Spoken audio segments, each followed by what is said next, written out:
Excusez-moi, il faut être un peu directif, on est en République, ça se voit. Donc, conférence de M. Alexandre Levionnois dans le cadre de la Biennale Blanche 2017. Je le remercie de sa présence. Je remercie ceux qui l'ont fait parvenir jusqu'à nous. Et cette conférence s'appelle « Querelle sur le discernement entre Platon et Aristote ». Alors, je vous passe la parole en vous remerciant à nouveau pour votre grande abnégation. Alors, je m'appelle Alexandre Levionnois, j'ai 37 ans, je suis français, seulement français, et nous allons aujourd'hui traiter à la fois d'un problème qui est celui qui nourrit la pensée, mais aussi en particulier l'action. Nous savons que la philosophie est la base de toute action. Je ne vais pas développer ce pourquoi la philosophie est la base de toute action, nous allons aller avant la pensée et aller avant ce qui la nourrit, à savoir ce qu'elle discerne. Et dans ce discernement, on s'est aperçu que dans toute l'histoire de la philosophie, finalement deux grands mouvements étaient à l'œuvre, qui sont, pour le dire en termes rhétoriques, les hommes de droiture et les sophistes, et de nos jours, ceux qui préconisent différentes formes de régime, et ceux qui préconisent le seul régime que le discernement a élu le meilleur, à savoir la royauté. Et si on regarde à l'aune de tous les auteurs, quelles sont les propositions qui ont été faites, tout remonte finalement à un seul combat, qui est celui de Platon et d'Aristote. Alors, tout le monde a appris en faculté que Aristote est le disciple de Platon. C'est justement sur ce point que j'aimerais ouvrir avec vous la discussion, parce que lorsqu'on rentre dans les textes, les choses ne sont pas si simples.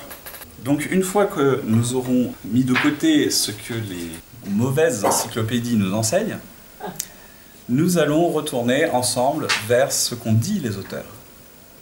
Alors si je prends la définition du discernement, on peut la résumer avec la faculté de discerner un objet, une chose, d'en comprendre la réalité. On pourrait dire que le discernement, c'est ce qu'il y a en amont de la pensée qui veut conclure pour comprendre l'intelligible. D'accord ? Ce qui la distingue de la pensée, car la pensée, c'est la faculté de dire les paroles nécessaires et convenables. Ça va donc renvoyer immédiatement, comme le dit Aristote, à la politique et à la rhétorique. Donc finalement, la pensée a pour domaine la politique et la rhétorique, mais le discernement, lui, commence bien avant la pensée. Donc si vous n'avez pas ce discernement correctement réglé, vous aurez beau avoir une pensée riche, une pensée pleine de propositions, il est fort probable que vos conclusions ne soient pas vraisemblables. Que dit Platon pour nous emmener dans la pensée? Il nous dit « Les véritables philosophes doivent penser et même se dire entre eux, il n'y a qu'un sentier détourné qui puisse guider la raison dans ses recherches, car tant que nous aurons notre corps et que notre âme sera enchaînée dans cette corruption, jamais nous ne posséderons l'objet de nos désirs, c'est-à-dire la vérité. » Donc là, nous avons un philosophe qui nous dit que tant que nous sommes attachés à ce monde, la vérité nous est inaccessible. Et cette proposition qu'il fait nous invite finalement à nous déconnecter du monde sensible, et il propose, au fur et à mesure de son développement, que c'est dans les idées que se trouve la vérité. On va donc distinguer chez Platon la vérité, qui appartient au monde des idées. Je ne vous referai pas le mythe de la caverne, je pense que tout le monde connaît. Et de l'autre côté, le monde sensible. Ce monde sensible qui finalement ne serait qu'une erreur, une sorte de chimère. Si on s'en tient à cette définition, quand je reçois une claque, c'est une chimère. Lorsque j'ai faim, lorsque j'ai des passions qui me gouvernent, par exemple l'envie d'être heureux, c'est une chimère. Allons jusqu'au bout. Et Platon, lui, va aller jusqu'au bout. Et il va nous proposer que le but du philosophe, ce n'est même pas d'être heureux, c'est de devenir comme des dieux.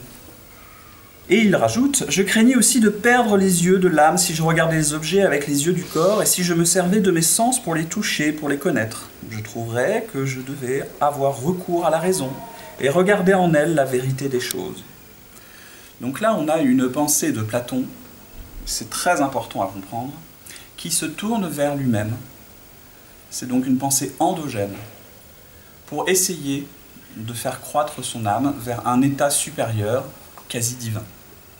Mais Aristote a une autre proposition. La pensée doit avoir un discernement méthodique, qui n'est pas celui d'une imagination fertile, qui n'est pas celui des souvenirs, qui n'est pas celui de nos sentiments, tout cela est reconnu par Platon comme étant source de discernement. Pour Aristote, ce n'est pas le cas. Son discernement, lui, va procéder de façon systématique par l'observation, l'expérience et la réitération. Ça veut dire que la recherche de discernement chez Aristote, elle est exogène. Elle est tournée vers un monde qui n'est pas dans notre tête.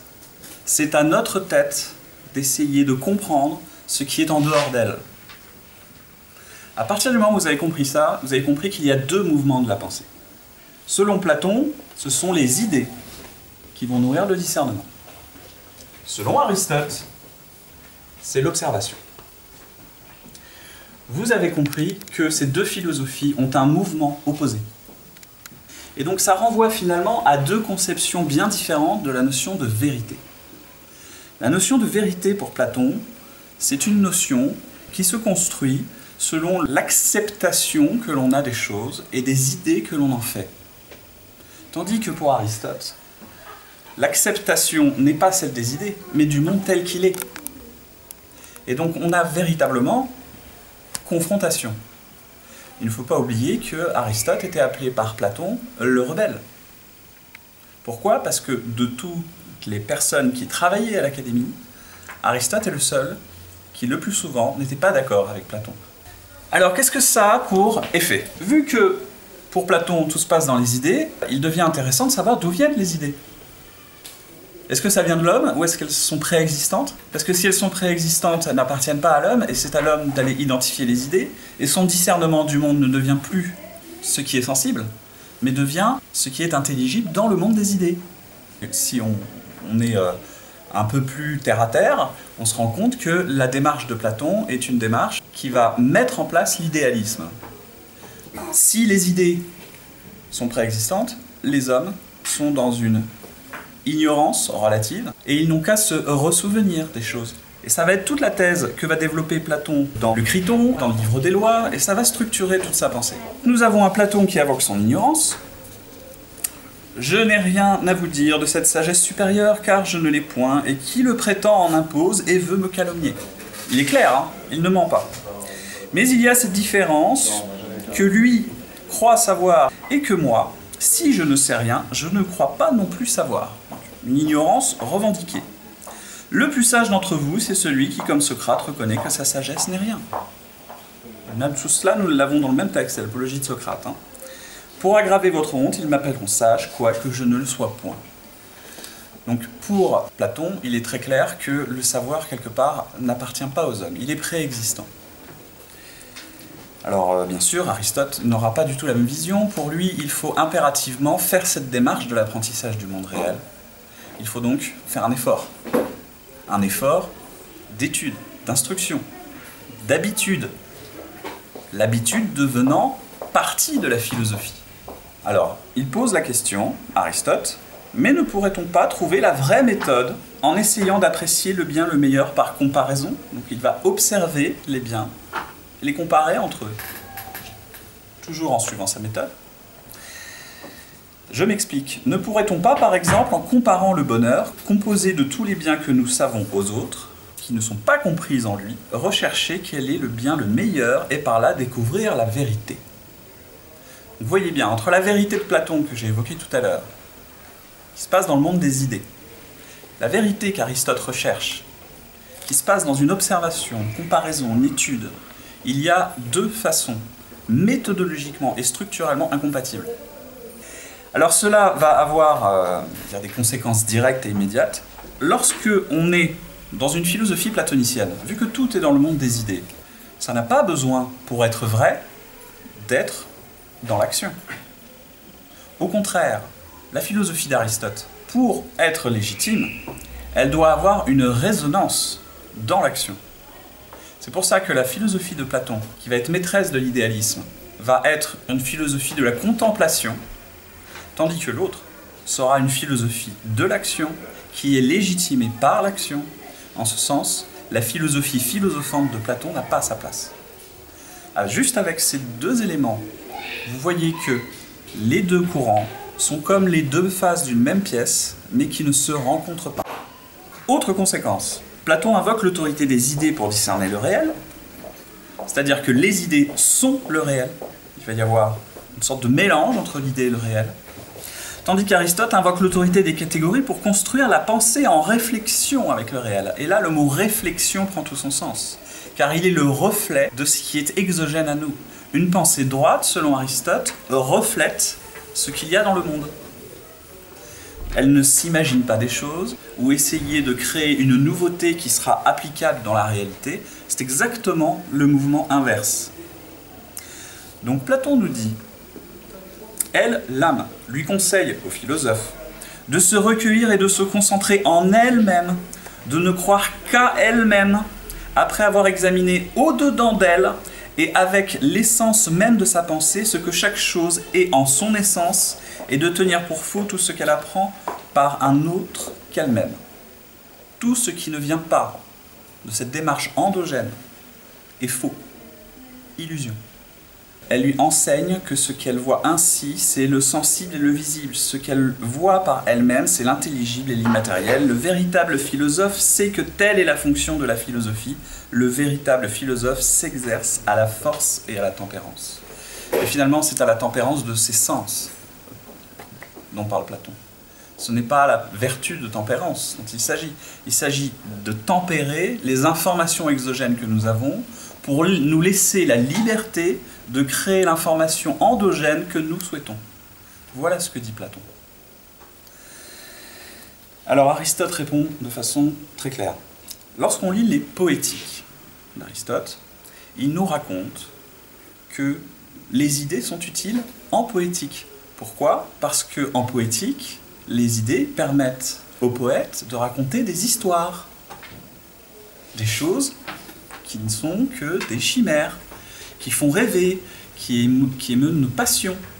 Mais à partir du moment où on est dans une démarche qui cherche à avoir des conclusions politiques, on est dans l'action avec la politique.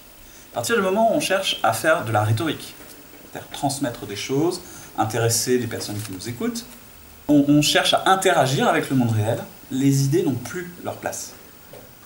Donc avec les conférenciers suivants qui vont venir et qui vont vous raconter un peu les choses, si vous entendez qu'ils vous parlent d'idées, que si c'est des propositions philosophiques comme à la télévision, où on vous dit j'ai l'idée que blablabla, bla bla bla, ou mon idéologie c'est que blablabla, bla bla bla, eh bien vous savez qu'on est en train de vous raconter une histoire, tout simplement. Et c'est même pas de leur fait, eux ne savent pas, parce qu'ils ont un logiciel idéologique. Mais ils sont en train de conclure des choses qui ne seront pas vraisemblables. Que dit Aristote ? Attention, là ça cingle. Affirmer l'existence des idées. Donc, évidemment en dehors du domaine poétique. Aristote se sert des idées en poétique. Non seulement du bien, mais de quoi que ce soit, c'est parler d'une manière dialectique et vide. Ensuite, s'il faut à toute force qu'il y ait des idées, et une idée du bien, il se pourrait que celle-ci ne soit même pas utile aux actions. Donc là, on est carrément en rupture. Donc Aristote, élève de Platon, non, absolument pas. Aristote est un rejet de Platon. Et si on constate dans son ensemble l'œuvre de Platon, vous verrez, Aristote est en situation de réaction. Je vais le développer. Ainsi, lorsque l'on parle d'agir bien, il est donc évident que ce bien lui-même que nous recherchons n'est ni l'idée du bien, ni celle du bien commun, mais ce en vue de quoi on poursuit quelque chose est à titre de fin le meilleur, conforme à la méthode, cause des biens qui en dépendent et premier de tous les biens. En conséquence, voici quel serait le bien lui-même, la fin de ce qui est faisable par l'homme. Et là, on voit que les deux philosophies ont deux finalités différentes. Comme je vous l'ai expliqué tout à l'heure, Platon tend vers l'élévation de l'âme pour que l'homme devienne Dieu, tandis que pour Aristote, la philosophie tend à la recherche du bonheur. Il n'y a pas de tentative de s'élever au-delà de notre condition pour Aristote. Il est conscient de là où nous sommes, de ce que nous faisons et de ce qui nous est accessible. Et c'est cela qui doit rentrer dans nos préoccupations. Platon nous dit que c'est l'effet nécessaire de l'extrême jouissance et de l'extrême affliction de persuader à l'âme que ce qui la réjouit et l'afflige est très réel et très véritable, quoi qu'il n'en soit rien. Pour Platon, je peux être désolé de l'état de la France, je peux être désolé de l'état de la sécurité des sujets de France sur le territoire. en fait, je suis affligé pour rien, ce n'est qu'une chimère. C'est peut-être moi qui me fais ma réalité, mais comme je n'ai pas conscience, parce que je ne me suis pas assez édifié de ce que les idées me racontent, eh ben, en fait, tout est faux. Si on revient à Aristote, il ne faut pas, en ce qui regarde le bonheur, considérer les opinions du vulgaire. Le vulgaire parle de tout avec une égale légèreté, et particulièrement de ham-ham. Il ne faut tenir compte que de l'opinion des sages. Et là, il va y avoir une distinction aussi sur la définition de sage entre Platon et Aristote. Le sage de Platon, c'est celui qui a accès au monde des idées. Le sage d'Aristote, c'est celui qui a accès à la réalité que l'on vit, dans l'action. Ensuite, lorsque on parle avec des personnes, on transfère de l'information. Si on regarde le Gorgias de Platon, il nous apprend que cette discipline qu'on appelle rhétorique n'est finalement que l'art de persuader. En tout cas, c'est ce qu'il essaie de nous faire croire. Maintenant, si on regarde la rhétorique de Aristote, il nous dit très clairement que la rhétorique n'a pas pour objet de persuader. Elle a d'abord pour objet de nous apprendre à discerner ce qui est vraisemblable. Voilà. C'est ça la bonne rhétorique. Je vais même vous dire, vous pouvez être mauvais orateur, ne pas savoir prendre la parole, mâchouiller vos mots quand vous vous exprimez. Dès lors que vous discernez le vrai du faux, vous avez une rhétorique. Donc ça n'a pas du tout la même définition, pas du tout la même approche, et surtout pas du tout la même fin. Parce que dans la rhétorique de Platon, on a vraiment une rhétorique qui est un outil politique de la persuasion face à une masse. Pour Aristote, comme je viens de vous le dire, l'opinion du vulgaire, il ne faut pas en tenir compte. L'opinion du vulgaire, c'est une opinion qui n'a pas reçu d'édification, qui n'a pas fait tout ce travail dont je parlais en introduction, qui consiste à discerner ces éléments exogènes, à les comparer, à en faire l'expérience, la réitération. Et à partir du moment où vous avez dans l'usage de la rhétorique ces deux méthodes qui se distinguent, dans la finalité de la rhétorique aussi, vous allez avoir des distinctions. Et Aristote précise que si la rhétorique devient sophistique, qui, elle, n'a que pour objet de persuader, la sophistique veut persuader, quels que soient les moyens. Si la rhétorique devient sophistique, ce n'est pas en puissance, mais par l'intention qu'on y met. Donc, quelque part, si vous appliquez cette phrase au Gorgias de Platon, vous savez que Platon a l'intention d'être sophiste. On peut dire, sans mentir, que Platon est le père des sophistes. Tandis que Aristote, là ce n'est pas moi qui le dis, est le maître de ceux qui savent. Qui savent quoi? Discerner la réalité. C'est donc un énorme défaut que de ne pas savoir séparer l'histoire de la poésie et de donner à l'une des ornements qui ne conviennent qu'à l'autre, tels que la fable, la louange et ce qu'il y a d'exagéré en elle. Et donc, nous avons Lucien qui témoigne dans cette citation de cette problématique qui est pluridisciplinaire. Lorsque vous faites de l'histoire, vous devez raconter les choses telles qu'elles sont depuis l'observation que vous avez eue, tandis que lorsque vous faites des histoires extraordinaires, il faut se laisser aller à ses idées. Et Lucien sait faire les deux. C'est pour ça que je l'ai cité, parce que c'est quelqu'un qui... Enfin, je ne sais pas si vous avez déjà lu Lucien de Samosate, c'est excellent. Alors, Platon propose la préexistence des essences et leur réminiscence. Donc là, je repars sur ces idées dont il s'agit de nous intéresser pour comprendre Platon. Et il nous dit, il nous est donc démontré que si nous voulons savoir véritablement quelque chose, il faut que nous nous séparions du corps et que l'âme elle-même examine les choses en elle-même. Je dis que c'est endogène, il n'y a pas d'autre chemin que de se tourner vers soi pour comprendre le vrai pour Platon. Et donc il nous donne un exemple. En voyant l'image de cette lyre, il se forme l'image de celui à qui la lyre a appartenu. Voilà bien ce que nous appelons une réminiscence. Donc si je vois une paire de lunettes et que je sais à qui appartiennent cette paire de lunettes, je vais me souvenir de cette personne, j'aurai la réminiscence de cette personne. Mais cela tient de l'imagination. Nous ne sommes pas dans l'action. Il faut bien comprendre que les préoccupations de Platon ne sont pas les mêmes que celles des autres philosophes qui tendent, eux, de fournir des solutions et ensuite de produire l'action politique. Il faut nécessairement que de deux choses l'une, ou que nous naissions avec ces connaissances, ou que nous les concevions tous pendant la vie, ou que ceux qui, selon nous, apprennent ne fassent que se ressouvenir, et que la science ne soit qu'une réminiscence. C'est magnifique. En fait, il n'y a rien à découvrir pour Platon.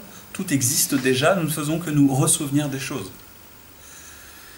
Heureusement qu'il y a eu Aristote pour nous donner accès aux évolutions technologiques, aux recherches. Je ne sais pas s'il y a des scientifiques parmi nous. Je suis intimement persuadé que la recherche scientifique n'aurait pas eu lieu dans cette définition du savoir. On ne s'en serait même pas préoccupé en fait. Ensuite, la doctrine de la réminiscence est fondée sur un principe solide. C'est toujours Platon qui parle, il y croit. Que l'âme existe nécessairement avant que d'entrer dans le corps, puisqu'elle a en elle, comme sa propriété, cet ordre de notions fondamentales qui constitue l'existence et porte le nom. Ça va, c'est assez simple. Ça veut dire que absolument rien n'est à faire pour l'intelligence humaine. Le monde intelligible est préexistant à notre intelligence. Donc là, vous allez voir s'insinuer toute la pensée de Platon qui tend vers le déterminisme. C'est-à-dire que notre pensée n'est pas la nôtre, notre pensée vient des idées. À partir du moment où vous pensez des choses, en fait, vous ne faites que avoir la réminiscence de choses préexistantes. Et donc notre pensée étant déterminée, nos actions le seront aussi. Et j'aurais beau avoir l'illusion de penser, en fait, je ne fais qu'appliquer la détermination qui vient du monde des idées. La doctrine de la réminiscence est fondée sur ce principe solide, mais derrière, il n'hésite pas à se contredire. Parce qu'il argumente avec des éléments de langage, il le dit lui-même, qui sont des vérités sensibles. Alors, qu'est-ce que sont les vérités sensibles pour un philosophe qui prétend que la vérité est inaccessible à celui qui est intéressé à ses sens? Vous voyez, toute la pensée de Platon, on va voir apparaître comme ça des paradoxes. Ça va avoir évidemment une conséquence politique importante, puisque nous sommes en démocratie à cette époque-là à Athènes, et que Platon a beaucoup d'influence. Je vous rappelle qu'à ce moment-là, Athènes se faisait envahir par la corruption. Il y avait de l'or des Perses qui débarquaient. Il y avait des gens qui venaient en Grèce. Il y avait aussi des raids et des guerres. Il y avait un certain nombre de choses où la Grèce se sentait menacée. Que faire? C'était la grande question d'Isocrate.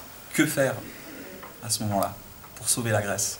Et il va donc former Aristote. Et c'est le véritable professeur d'Aristote. Ce n'était pas Platon, c'était Isocrate. Et Isocrate, sa pensée, va être retransmise de façon méthodique dans la pensée aristotélicienne, qui, lui, contrairement à tous les autres philosophes, va pour la première fois proposer une structure systématique de la pensée, dans un ensemble complet et cohérent, pluridisciplinaire. Je vais y revenir. Il faut, reprit Socrate, employer chaque jour des enchantements. Les enchantements qui sont finalement les idées de la pensée qui nous permettent d'accéder à ces vérités idéales. Et donc si on applique cela à des choses comme la vertu, par exemple, qui, elles, sont bien dans l'action, on ne cherche pas, comme le dit Aristote, à être connaissant de la sagesse, nous cherchons à être sages. Petite notion. Tout est dans l'action chez Aristote. Et d'ailleurs, Aristote reproche à Socrate, le vieux Socrate pensait que le but suprême de l'homme c'était de connaître la vertu, sans s'inquiéter même comment elle s'acquiert, ni de quel élément réel elle se forme. C'est-à-dire que comme on est dans le monde idéal, il n'y a pas de problème pour savoir d'où vient la vertu, etc. Ça n'a absolument aucune importance, c'est une idée. Tout est idée. Alors, il continue. Que quelqu'un qui serait aveugle de naissance s'avise de parler des couleurs. Donc, problème de, on se coupe de cette réalité sensible. Ben, si je parle des couleurs, en fait, je vais parler de choses que je ne connais pas. Et il le dit. Il pourrait bien sans doute prononcer les mots, mais nécessairement, il n'aura pas la moindre idée des choses que ces mots représentent. Alors, là-dessus, Aristote solutionne beaucoup de disciplines. Je ne vais pas en faire le détail parce que je vais manquer de temps. Et il va également distinguer deux domaines. L'absolu du relatif. C'est pas si évident chez Platon. On regarde ça tout de suite. Chez Platon, il dit « Il faut donc que ce soit de sens même que nous tirons cette pensée, que toutes les choses égales qui tombent sous nos sens tendent à cette égalité intelligible, et qu'elles demeurent pourtant au-dessous. Il faut donc qu'en ce temps-là, nous ayons eu connaissance de l'égalité. » Il prend l'exemple de l'égalité pour nous dire « L'égalité est une idée, je l'applique aux choses, et il en fait un absolu qui peut s'appliquer partout. » Ça vous rappelle rien, ça? L'égalité applicable partout. Bon, eh bien Aristote, lui, n'est pas tout à fait d'accord avec ça. Pour Aristote, dans les topiques, Livre 1, chapitre 9, il nous explique ce que sont les absolus. Et puis en 4.4 du même ouvrage, il nous applique ce que sont les relatifs. Alors les absolus, c'est très simple. Essence, quantité, qualité, relation, lieu, temps, position, possession, action, passion. Ça, ce sont les absolus. Les relatifs sont la conversion, la commensurabilité, l'état et les dispositions. Qu'est-ce que l'égalité dont parle Platon? C'est une médiété entre le plus et le moins. C'est donc commensurable. Selon Aristote, le commensurable est un relatif. On ne peut pas donc le placer comme un absolu. Et tout ce que va faire Platon, ça va être cette confusion, une petite trope. Il va le changer de catégorie et il va pouvoir appliquer ça partout parce qu'il en fait un concept idéal. Pour Aristote, c'est un problème de méthodologie. Je viens de l'expliquer. Si vous ne distinguez pas correctement ce qui est absolu de ce qui est relatif, vous pouvez tomber dans des erreurs de raisonnement et arriver à des conclusions invraisemblables. Et si vous l'appliquez en politique comme la République le fait avec l'égalité et qu'elle applique sur toute chose, on arrive à des aberrations. Et nous sommes aujourd'hui dans un régime aberrant. Je ne vais pas en faire le détail. Je pense qu'ici, nous avons des gens suffisamment ouverts sur l'observation pour comprendre que la France est en bien mauvais état. Ou alors nous ne serions pas réalistes de ne pas arriver à ce constat. Alors, la logique de Platon est réversible. Elle a une logique qui est presque mathématique. Pour Platon, la vérité est dans les nombres. Vous savez, quand vous écrivez une équation, vous avez des termes de deux côtés d'une égalité. Vous pouvez les rendre réversibles ou les basculer. Ceux qui ont fait un peu de maths, c'est assez évident. Pour Aristote, ça ne se passe pas comme ça. Il va présenter dans l'Organon, donc une suite de 6 ouvrages qui composaient des catégories de l'interprétation. Les 2 livres de l'analytique, des topiques, de la réfutation des sophistes. Ces ouvrages traitent de la méthodologie à avoir pour une logique droite. Et dans une logique droite, les sens sont à prendre en considération. Par exemple, l'observation nous dit que c'est du vivant qu'on accède au vivant. Si un homme rencontre une femme, ensemble, l'observation nous dit qu'ils vont faire des enfants. Et il y a donc un sens. Tandis que si vous avez notre ami Platon, qu'est-ce que lui conclut? Que les choses naissent les unes des autres et passent de l'une à l'autre par une opération intermédiaire. Donc il pose ça comme idée, il l'applique comme concept de façon universelle, comme un absolu, et il en conclut. C'est donc de ce qui est mort que naît tout ce qui vit, chose et homme. Il y a un problème, hein. Donc comme j'ai dit tout à l'heure, il y a cette notion déterministe qui va avoir du coup énormément d'implications sur notre façon d'agir. Si nous sommes déterminés, il n'y a pas besoin d'essayer de choisir comment agir. La notion du choix ne nous appartenant pas, on ne va pas se fatiguer à essayer de choisir. Donc la notion même de discipline politique perd son sens. Il n'y a plus à faire politique. Laissons-nous bercer, rentrons dans la barque et attendons le courant nous-mêmes. Ça, c'est la vision platonicienne.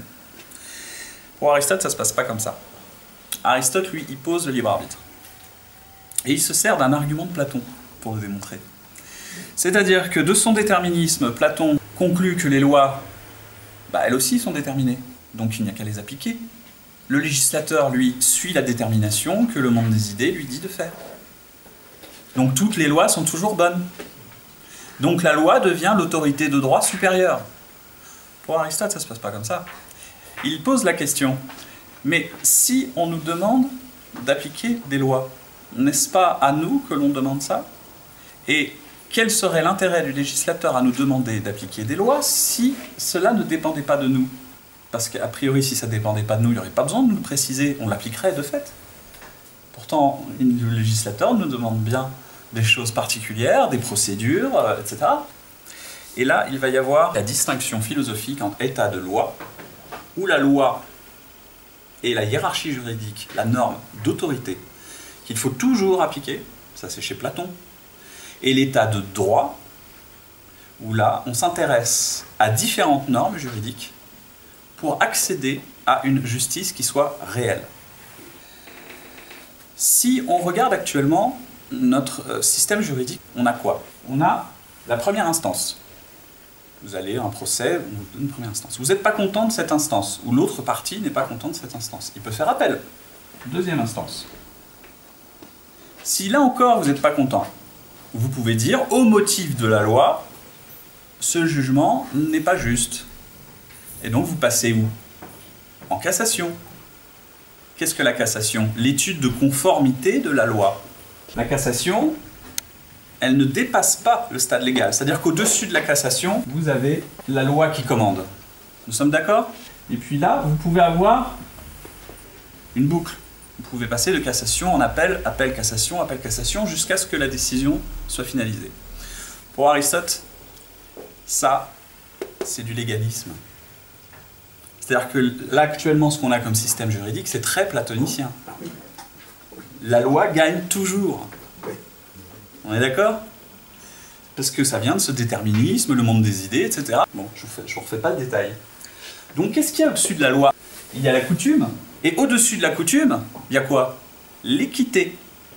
Et l'équité, nous dit Aristote, c'est la seule façon de bien juger. Et pour ça, il faut être instruit de la vertu. Pas des lois, de la vertu. Et il nous dit l'homme équitable, c'est juger des carences de la légalité, et il est capable d'infléchir la loi pour que l'équité s'accomplisse. C'est cela, bien juger. Et alors si on regarde dans l'histoire, ne serait-ce qu'à Rome déjà, il y avait ça, mais en France, c'est là où ça a été vraiment l'apothéose. Qui s'occupait des jugements légaux? Les parlements, pour de première instance, ce qu'on appelle la noblesse de robe. Ça se situe là, au niveau de la loi.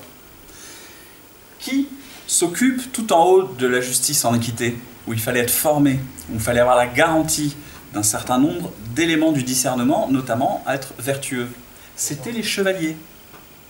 Et il y a une procédure, dont les gens n'entendent pas beaucoup parler de nos jours, c'est bien dommage, où le chevalier, ou même le roi, pouvait arriver dans une cour de justice, il prenait le banc de la justice de Rome, on appelle prendre le banc, et à ce moment-là, il ne juge plus selon la loi, il juge selon l'équité.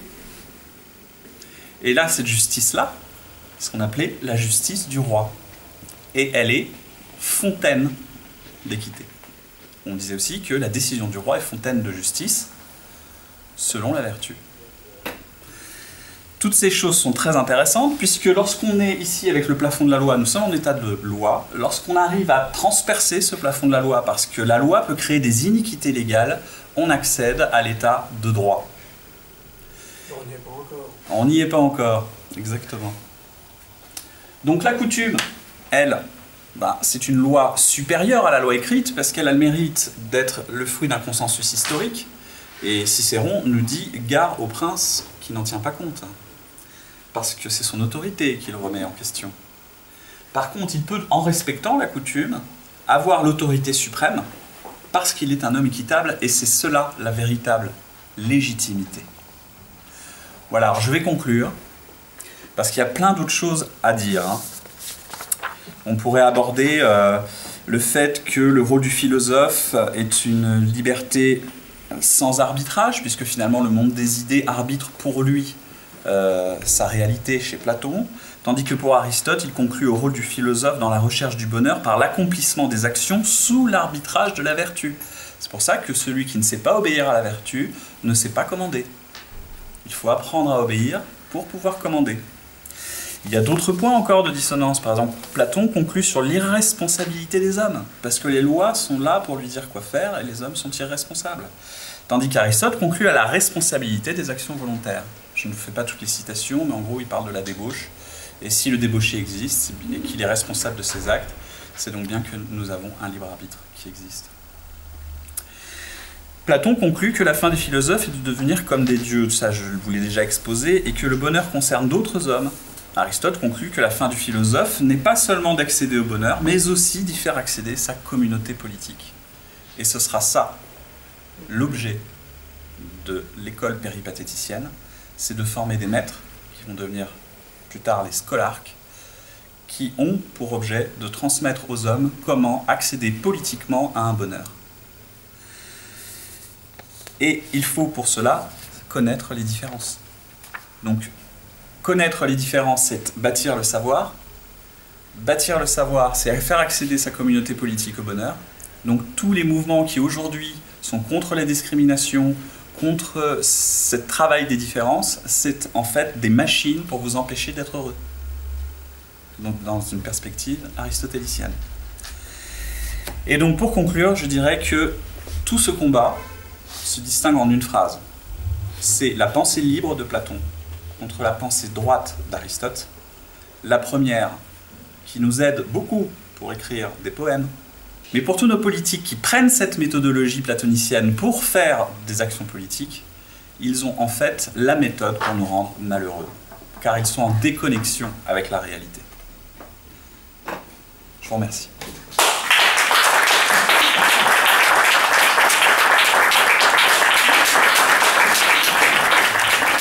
J'ai conscience que je joue un bien mauvais rôle en vous interrompant, en synthétisant votre pensée, mais ce que je peux vous proposer, si vous voulez, si vous le souhaitez, à moins qu'il y ait un copyright, c'est de publier votre conférence en entier, si vous le souhaitez, ou les bonnes feuilles. Allez là-dedans. Bon, oui, ça serait sympa parce qu'il y avait 400 pages et je pense aborder la première instance, l'appel à la cassation, parce que l'année je connais bien, mais j'ai rien trouvé d'autre à redire. Donc pas de questions. C'est bien. Il y a 2 ans entre Platon et Aristote. Alors ils se sont connus. Oui, mais pas directement. Si. Par leurs écrits, parce qu'à quoi Non, il y a non, presque 300 ils se sont ans, connus physiquement. C'est-à-dire que Platon a une académie, où il a recruté des professeurs, et parmi ces professeurs, il y avait Aristote. Et Aristote, au début, contredisait Platon assez ouvertement, donc du coup, Aristote a été déclassé, il n'a plus pu enseigner, il a été lecteur. Et il était appelé le lecteur de l'Académie de Platon. Et que faisait-il dans ses lectures? Il plaçait des philosophies qui venaient contrecarrer les enseignements de Platon. Et donc lorsque Aristote a fait cela, forcément il s'est fait remarquer. Et oui. Et lorsqu'il s'est fait remarquer, il s'est fait remarquer partout dans les royaumes de Grèce, jusqu'en Macédoine. Voilà. Philippe II de Macédoine entend Platon, voit ce que fait Platon et la démocratie, et voit que la politique platonicienne est dramatique, puisque Platon, sur la fin de sa vie, était très investi dans les choses de la démocratie. Il faut savoir qu'il a parmi ses ancêtres Solon, qui est l'inventeur de la démocratie. Et bien là, Philippe II va recruter notre ami Aristote. Aristote va former son fils, Alexandre, qui va devenir Alexandre le Grand, qui va donc promouvoir cette pensée aristotélicienne dans le monde méditerranéen, des confins de l'Inde jusqu'en Italie, et nous allons avoir l'hellénisme qui va naître. Voilà. Alors, c'est parfait, c'est très bien. Oui, on continue peut-être? Monsieur, oui, allez-y. Oui. Oui. Non, je vous en prie. Donc le monde actuel est platonicien à plat. Oui.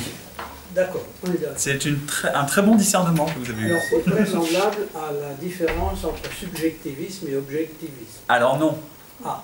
Donc le subjectivisme, c'est une pensée endogène. En ce sens, il y a le platonisme qui transpire. Mais lorsque on pense à l'objectivisme, l'homme se fait Dieu, comme Platon le préconise. C'est-à-dire qu'on est dans les deux extrêmes platoniciens. Objectivisme et subjectivisme, on pourrait croire que ça se contredit, mais en fait non. Bon, alors je change de mot, objectivité et subjectivité. C'est pareil. Ah. Et oui. C'est-à-dire que pour avoir le juste milieu entre l'objectivité et la subjectivité, c'est le point de vue référencé, tourné vers l'extérieur. Et ça, c'est la bonne façon de voir. Évitez d'être subjectif, parce que vous ne verrez que votre position. Évitez d'être objectif, car vous allez vous prendre pour Dieu, en quelque sorte, et croire accéder à une réalité dont vous ne comprendrez pas tous les liens de contingence. Le bon, c'est justement d'avoir ce point de vue référencé, qui est décrit dans les physiques d'Aristote. Donc l'objectivité chrétienne. Ah, oui. Alors ça, c'est encore autre chose. Une autre notion qu'intérieure. Oui, parce que là, il y a la métaphysique qui rentre dans... Et les révélations. Et les révélations nous disent des choses qui, elles, on ne se prend pas pour Dieu lorsqu'on dit ce que Dieu nous a révélé, en fait. C'est ça. Donc là, on peut parler d'objectivité chrétienne. Non, mais c'est Saint-Thomas-d'Aquin. Et est-ce qu'il existe un pays qui applique sur cette planète qui applique les directives aristotéliciennes de Claude Join? Alors, figurez-vous que la France est l'exemple même dans toute son histoire jusqu'à la Révolution républicaine de la mise en application de la pensée aristotélicienne. Donc si vous prenez les grands penseurs comme saint Thomas d'Aquin, qui a été cité tout à l'heure, mais aussi les successeurs, on arrive à une pensée qui va progresser, parce qu'Aristote c'était 400 ans avant Jésus-Christ, hein, enfin 350 ans avant Jésus-Christ. Hein. Donc lui n'a pas connu les révélations du Christ. La France, elle, les a connues. Elle va prendre, premier élan d'édification, la pensée réaliste, issue d'Aristote. Deuxième élan d'édification, la pensée du Christ, qui nous est donnée dans la Révélation, et ça va donner la figure du chevron. Du chevron, les chevaliers. Vous savez, ils portaient des chevrons. Et donc le chevalier devait à la fois être un catholique instruit, mais aussi être instruit de la pensée droite d'Aristote. Et lorsqu'on lit les ouvrages de saint Thomas d'Aquin, on se rend compte que c'est l'application de la pensée droite aristotélicienne à l'étude des révélations données par Dieu. Oui, sauf sur, il s'appuie sur Aristote avant la révélation, c'est tout.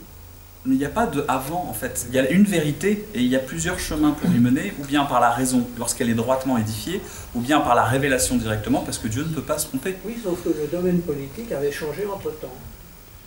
Mais le domaine politique ne change pas la vérité non plus. Non, mais elle est toujours la même. La vérité politique avait changé, la façon d'organiser la société avait changé avec la révélation, chose qu'Aristote ne pouvait pas connaître, évidemment. Bien sûr, bien sûr. Monsieur. Là, on est d'accord. Mais on est dans une évolution chronologique. C'est une pensée qui évolue. Ça ne la remet pas en cause. Ça ne la remet pas en cause, exactement. C'est de l'ordre de la méthode.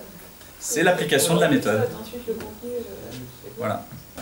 Donc il y a beaucoup de livres hein, qui sont à acquérir pour avoir la méthode. Moi j'ai envie de vous dire, prenez le temps de les découvrir, ces ouvrages. Hein. Ne lisez pas Platon, parce qu'en fait vous allez juste perdre du temps, quoi. Oui, alors une partie de la question que je voulais poser rejoint un petit peu ce que disait monsieur. Et je pense qu'effectivement, les principes d'Aristote sont à l'origine de l'envolée de l'Occident, de l'Europe. C'est clair. Oui, on peut être d'accord là-dessus. Je sais que j'ai cru comprendre que vous étiez plutôt favorable à Aristote qu'à Platon. J'ai bien compris. Hein. Mais quand on est français, on est favorable à Aristote. Dans le monde musulman, lorsqu'on nous présente ce qui peut avancer, on nous présente en général ce qui vient soit de Mésopotamie, soit de Perse, très souvent. Et pas par les musulmans, justement par des gens qui étaient d'avant. C'est ça, c'est ce que j'allais dire. Parce que les musulmans n'ont absolument... Exactement. Averroès, c'est pas du tout aristotélicien. Exactement. Voilà. Et jusqu'aux mosquées de Cordoue qu'on nous présente et tout ça, qui viennent en fait d'architectes qui venaient de Byzance. Je passe les détails. C'est ça. Donc ça, c'est un énorme baratin. Mais il restait quand même quelques traces, et notamment par les zoroastriens, qui ont gardé quand même certains principes qui peuvent supposer être à l'origine de certaines avancées des Perses en matière technique. Alors là-dessus... c'est une hypothèse, j'en suis pas sûr. Si c'est en matière technique, pourquoi pas, mais en tout cas en méthodologie, c'est véritablement Aristote, Théophraste, Straton de Lampsaque, Dicéarque, Aristoxène et Calype qui vont mettre les bases dans toutes les disciplines et tout sera repris de ça. Je suis tout à fait d'accord avec vous.